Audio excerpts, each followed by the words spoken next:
저는 지금 진주 장제본당에 있습니다. 네, 여러분 그 갈 때 우리 그 사모님께서 진주 시내에 본당에 간다고 해서 우리 신도들 박수를 치고 계시는데, 물론 진주 시내도 있지만 교구에서는 아주 이런 소박하게 작고 물론 정열이 넘치는 그런 집이 있습니다. 본당 소개는 아직 또 공지사항 잠시 할게요. 상가대원 행사 때문에 조금 단축 때 하고 이사가고 좀 쉬었는데 어쩝니까? 좋습니다. 자, 오늘 복음에서 보면은 예수님께 올가미를 씌우는 사람들과의 대화, 우리가 잘 아는 복음 말씀이지요. 이 얘기가 나옵니다. 오늘 복음 말미에 우리가 잘 알고 있는 말, 황제의 것은 황제에게 돌리고 하나님의 것은 하나님께 돌려라, 이 말 나옵니다. 좀 쉽게 얘기하면 간단한 얘기지요. 인간의 것은 인간에게 돌리고 하나님의 것은 하나님께 돌려라. 아주 쉬운 얘기입니다. 아주 쉬운 얘기, 간단한 이야기입니다. 별로 어렵지도 않고 이렇게 불쌍할 필요도 없는 얘기. 하지만 하나님의 것과 인간의 것을 구별할 수 없는 분별력과 지혜력이 우리 마음속에 없으면 이 말씀은 굉장히 어려운 이야기입니다. 여러분들이 오늘 이 예수 그리스도의 마지막 공보 말씀, 황제의 것은 황제에게, 하나님의 것은 하나님에게 돌려들어라, 이 말씀이 참 쉽게 이해되시는 그런 아름다운 그리스도 신자 되기를 바랍니다. 하나님의 것이 그 뭐가 어려울까? 하나님의 것은 우리가 일상생활에서 늘 접하는 것이 아닐까? 주님의 이름을 부르면서 우리 성경을 듣고, 또 주님의 이름에서 식사를 하고, 주님의 이름을 부르면서 또 어떤 모임을 가지고, 또 주님의 이름을 부르면서 어떤 모임을 해산하고, 주님의 이름으로 또 나의 오름을 인정받기도 하고, 또 주님의 이름으로 또 남의 어떤 잘못된 부분을 또 단죄하기도 하는데, 그런데 마태복음 7장 21절 말씀이 기억이 납니다. 나에게 주님 한다고 해서 모두 하늘 안에 들어가는 것은 아니다. 하늘에 계신 내 아버지의 뜻을 실행하는 이라야 그 천국에 들어갈 수 있다. 이 말씀이 마음에 좀 울립니다. 주님의 이름으로 행한 일들, 또한 주님의 것으로 행했던 생각과 모든 것들이 하나님의 뜻에 완전히 합치될 수는 없다는 그런 가능성을 시사하는 말씀이겠지요. 하나님의 것을 말하고 행한다고 해서 그것이 온전하게 주님의 뜻에 맞닿은 것은 아니고, 또한 주님의 이름으로 마귀를 쫓아내고, 또한 주님의 이름으로 기적을 행했다고 해서 그것이 다 주님이 원하시는 것이 아닐 수 있다는 겁니다. 좀 두렵습니다, 솔직히. 주님의 이름을 부르면서도 우리는 얼마든지 내 마음대로, 내 임의대로 모든 것을 바꿔놓을 수 있는지, 그 얼마나 더 내 발걸음으로 더 많이 나아갈 수 있는지 삶에서 그런 경험이 주님의 성찰 가운데 많이 느껴집니다. 예를 들어서 그렇지요. 우리 신자분들도 그런 경우가 종종 있을 겁니다. 우리 또 양동에도 우리 아버지 어머니들 많기 때문에 자제분들이 혹시나 좀 냉담하고 있으면 일요일 아침 되면 좀 마음이 졸이지요. 성당 가자. 아유 아버지가 저 갔다 어디서? 난 좀 싫어합니다. 성당 가자. 갔다 어디서? 누가 갔다 줘봐! 무거운 마음 성당에 떠옵니다.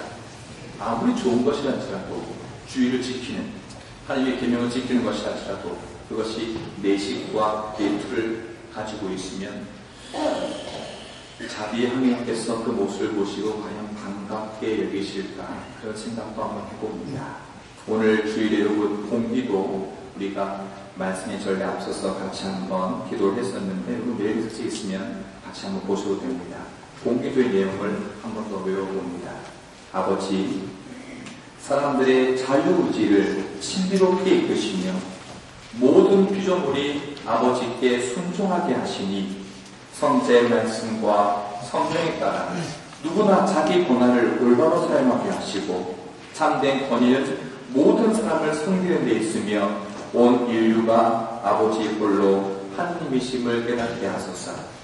솔직히 오늘 이 말씀의, 복음 말씀의 아주 중요한 결론이 이 미사 때의 공기도에 담겨 있습니다. 여러분들, 오순절 사건 기억납니까?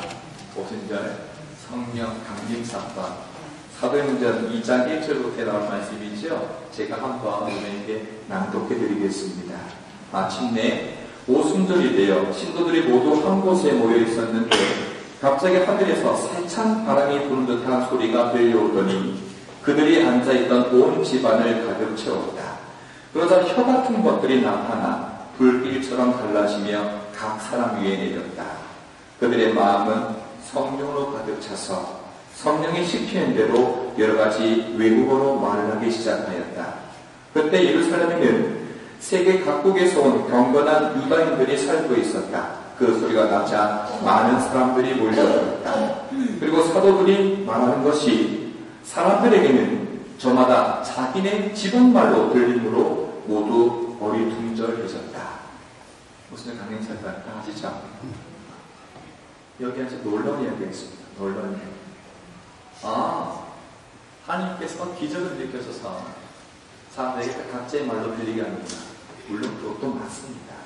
물론 제가 말씀드린 것이 100% 옳다는 것은 아니지만 여러 가지 인석이 있습니다만 제가 앞서 말씀드린 것도 맞습니다. 그런데 중요한 것은 하나님의 영과 하나님의 사랑이 있는 자리에는 자기의 언어와 자기의 말투로 어떤 사람을 내 말을 들을 수 있도록 다그치는 것이 아니라 그 사람이 그 사람 말로 알아들을 수 있는 그런 기적이 이루어진다는 사실이 우리가 또 묵상해야 될 부분입니다.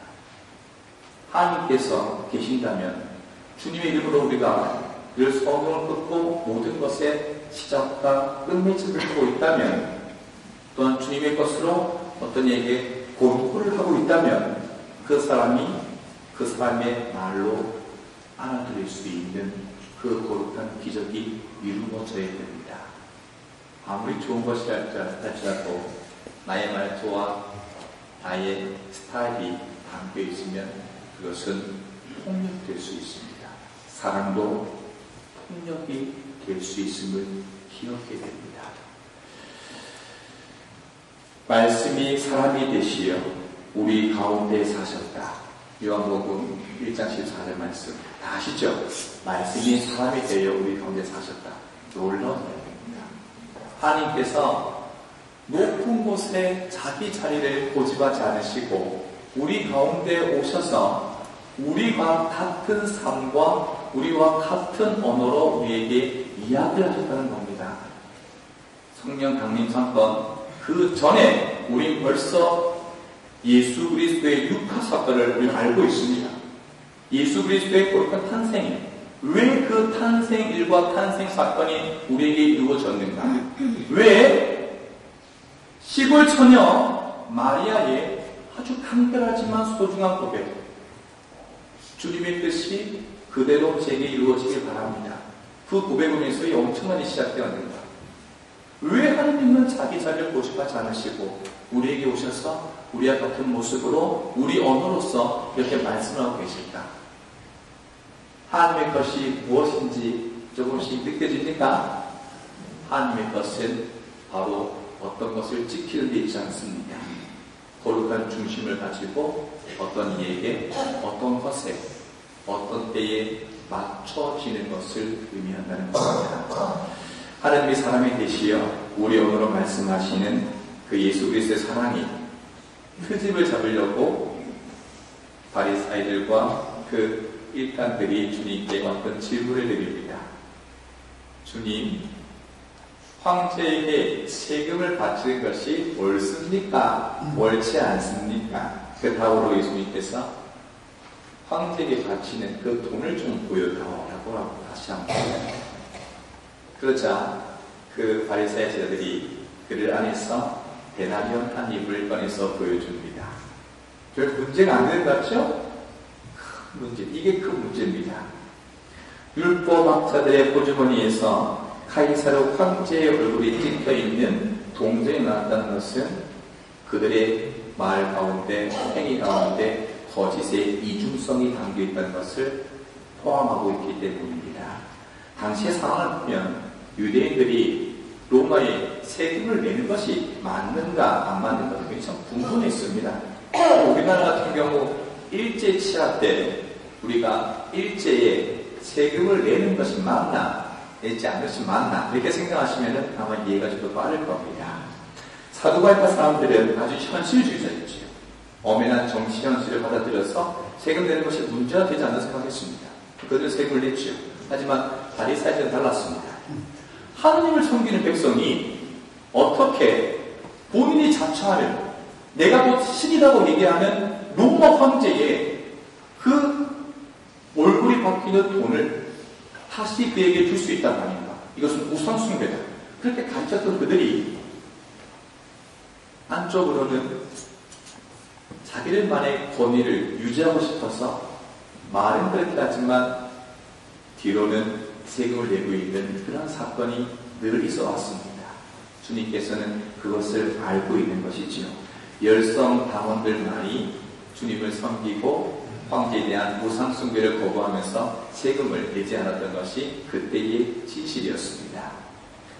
예수님께서는 그 적대자들이 자기 몸에 지니고 있던 그 동전을 꺼내 보여드림으로써 그들이 엄격한 율법 해석에 따라서 본인은 살고 있지 않다는 사실, 자기의 언어로 얘기하고 다른 사람을 폭력으로 이끌 뿐 그들의 삶에는 동참하지 못하고 더 나아가서 하나님의 삶에는 동참하지 못하고 있다는 거짓된 진실이 지금 드러난다는 겁니다.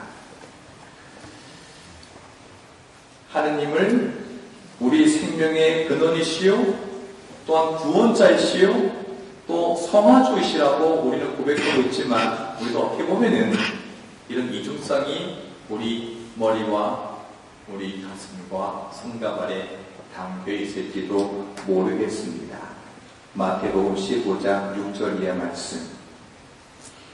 너희는 너희의 전통을 핑계삼아 하나님의 말씀을 무시하고 있다. 이 위선자들아, 이사야는 바로 너희를 두고 이렇게 예언되었다. 이 백성이 입술로는 나를 공경하여도 마음은 나에게서 멀리 떠나 있구나. 그들은 나를 헛되이 예배하며 사람의 계명을 하느님의 것이냐 가르친다. 그래요. 어떤 이는 세금을 내지 말란 말인가, 세상과 교회가 결별이 된단 말인가, 그렇게 잠시 오해할 수 있습니다. 세금과 세수의 것이 과연 우리하고 관계없는 것일까?